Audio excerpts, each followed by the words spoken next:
Startup પ્રદર્શનની મુલાકાત ભારતીય પ્રતિભાઓના કૌશલ્યને બિરદાવ્યું. કેનેડાના વડાપ્રધાન કાર્નીએ મુંબઈની મુલાકાત દરમિયાન ભારત અને કેનેડા વચ્ચે પ્રતિભા સંવર્ધન અને નવીનતાની વ્યૂહરચના મંચ પર સહભાગી થઈને ઉભરતા ઉદ્યોગ સાહસિકોને પ્રોત્સાહિત કર્યા છે.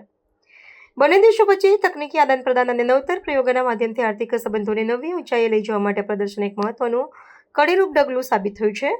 કેનેડાના વડાપ્રધાન કાર્નીએ મુંબઈ ખાતે આયોજિત કેનેડા ભારત પ્રતિભા અને નવીનતા વ્યૂહરચના કાર્યક્રમમાં વિશેષ હાજરી આપી હતી, જેમાં બંને દેશોના અગ્રણી સાહસિકો અને નવતર વ્યવસાયિકોએ પોતાના સંશોધનો રજૂ કર્યા હતા.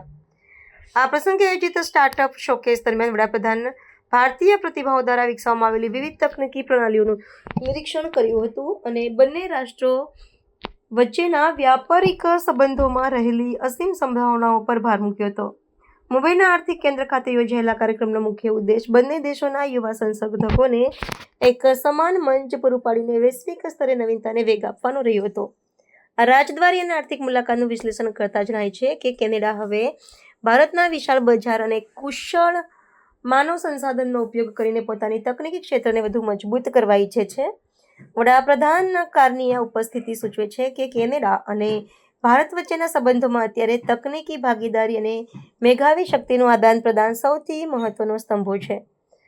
આ પ્રકારના પ્રદર્શનો દ્વારા ભારતીય નવા ઉદ્યોગ સાહસોને કેનેડાના બજારમાં પ્રવેશવા માટે અને ત્યાંના રોકાણકારો સાથે સીધો સંપર્ક કરવા માટે એક સુવર્ણ તક પ્રાપ્ત થઈ છે, જે આપણી સમયમાં બંને દેશોના કુલ ઘરેલું ઉત્પાદનમાં વૃદ્ધિ કરવામાં સહાયક બનશે.